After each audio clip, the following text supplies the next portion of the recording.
Now, just days ago, President Donald Trump issued an ultimatum to Iran to open the Strait of Hormuz fully within 48 hours, or the United States, with support from Israel, would begin bombing Iran's power plants. This was a countdown threat over infrastructure that people depend on to survive. Power plants that ultimately will power hospitals and water systems. All this infrastructure put at risk if that 48-hour timer ran out. Some scholars have argued that this could amount to a war crime. And yet, before that deadline even arrived, tackle. The US position changed. The threat was postponed and the deadline was extended. There was talk of productive negotiation with Iran, and winding things down appeared on True Social. And it's as if war and the destruction it brings could simply be paused like a video game. But this is not a video game. This is life and death. And this is where the moral question becomes unavoidable. Because in truth, no one knows with any real clarity why the escalation began in the first place. We are still not sure of the objective and end game. What were the goals of raising global tension to such a level that trade and civilian lives became bargaining chips? Welcome to Ozi Perspective. On this channel, I take widely accepted global ideas, narrative, and assumptions, and I look at them differently.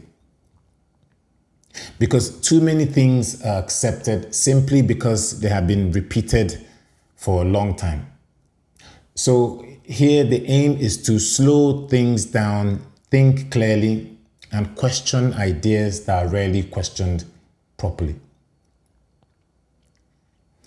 And that brings us to the moral crux.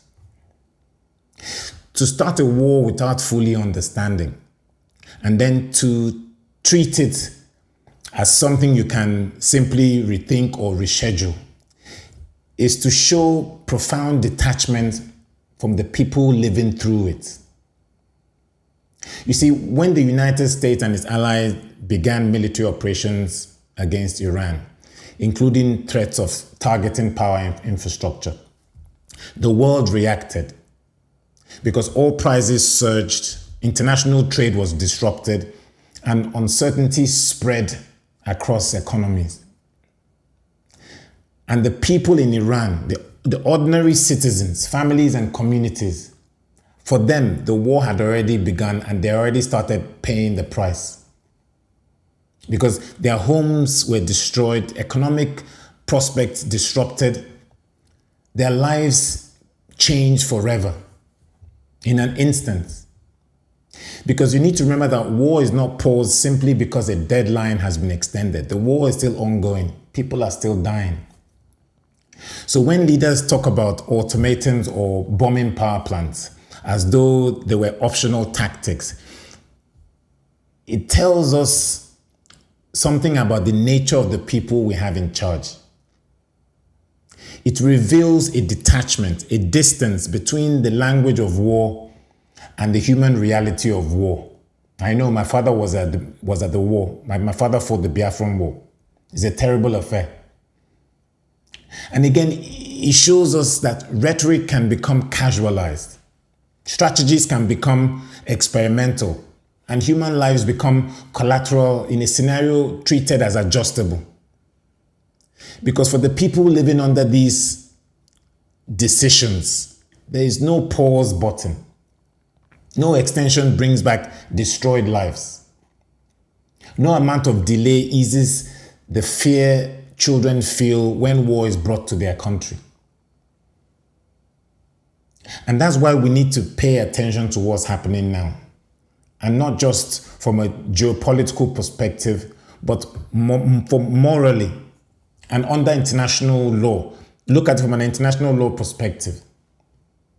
We're seeing a situation where war is enacted at the drop of a hat.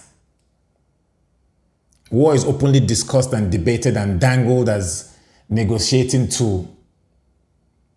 Remember that once war starts and lives are disrupted and fear seeps into the society, it does not disappear because deadlines have been moved.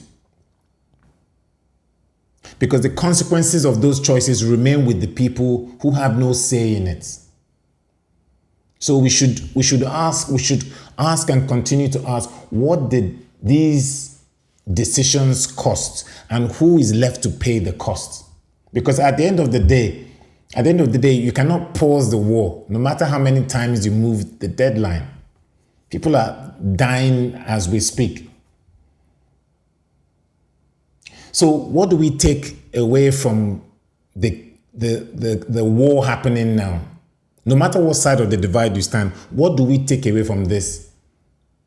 Because the point is that powerful decisions are being made while ordinary people bear the costs and lose their lives. And the worst part of this is those making these decisions can walk away without stepping into the consequences themselves. So again, the question we are left with is, how much human suffering is acceptable when war is treated like a chessboard? We need to really pause and think about this.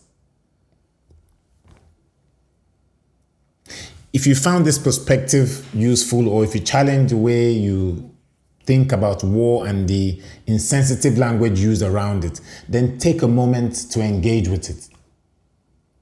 Either way, the conversation does not end here. This is Ozi Perspective. I thank you for watching, and I'll see you in the next one.